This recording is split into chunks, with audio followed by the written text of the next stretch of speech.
So in this video we're going to go over simple single leg balance drill, something what you can use when you want to improve the stability and the function of the foot, let's say for running, walking, or just being able to do things on one leg, like one leg squat, one leg deadlift, or walking, stepping up the stairs, down the stairs.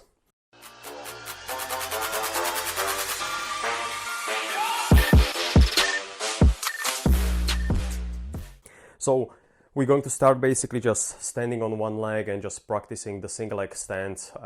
If you are able to hold the leg relatively stable, so you don't feel like you are pronating or supinating. So pronation is basically movement of the knee or of the ankle inwards, and supination is movement outwards. So if you are able to maintain a relatively still position, now the next step is going to be to challenge that position with stepping or shifting the weight in different directions.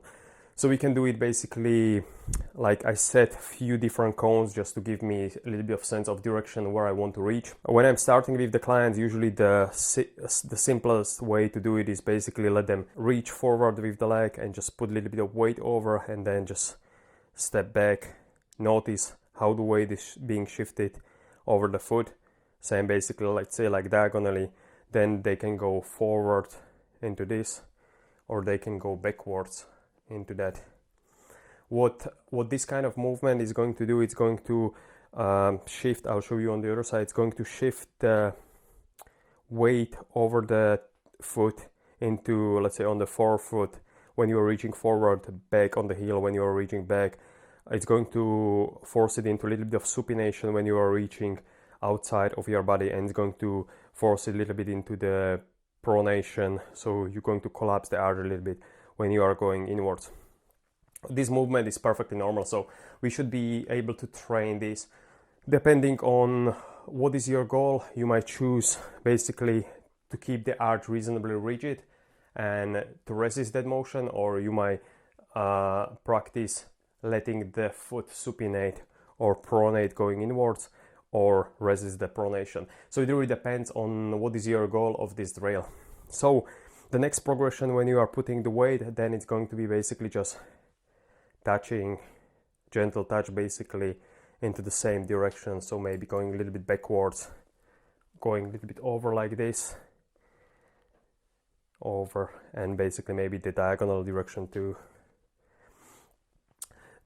Losing a little bit of balance is perfectly normal in this drill, so if you are able to maintain your balance 100% of the time, it means that the drill is basically not challenging enough.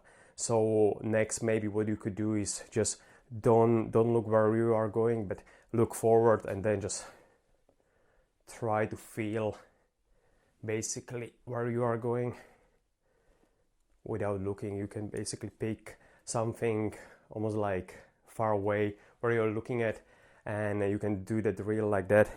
The next progression would be to close your eyes, and this, I know for me, after few head injuries, this is actually quite challenging, so you can try the same drill basically with the closed eyes.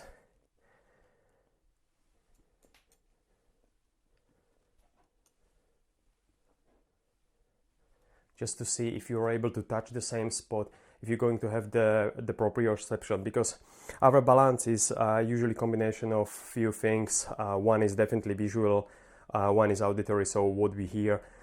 One is the sense of the pressure of the feet, so a little bit of the proprioception, and one is inner ear, so basically your, let's say, your balance inside your head, for make this video a little bit simpler. So if we take the visual, which is oftentimes quite the main component for people, you're going to see all of the balance drills are going to become way more challenging, because your body cannot rely now on the visual input. It has to do a lot of balancing, basically increasing the proprioception, increasing, almost like relying on the senses, on the input from the foot and from the inner ear, basically more, because it doesn't have visual.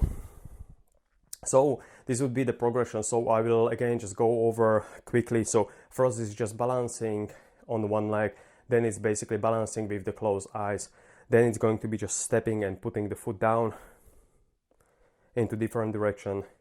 Then it's going to be basically stepping, just touching without putting the weight down. And the last one, and the most challenging is when you close the eyes and basically then you start stepping and hopefully not squishing the cones like what I did right now. Guys, perfect. So hopefully this was helpful. The most important thing with the balance training is repetition. So if you do one training, like it might help a little bit, but the most important is just to put a little bit of repetition basically in. If you find, let's say, that one side is a little bit more challenging, try to do a little bit of balance training every day, and you're going to see within a week or within 2 weeks, you're going to see a huge difference, let's say, in comparison. So even like simple test, what I usually do is you can test yourself how long you can stay on one foot or what kind of quality of the single leg stance you have. So are you pronating, supinating, or are you all over the place? And let's say after 2 weeks of the training, you can just retest. You can take a video, compare two videos, and see if you made any difference. Guys, hopefully this video was helpful. If it was, please give it a like, share, subscribe. I'm going to be bringing a few different ideas about the foot and generally the movement in the future.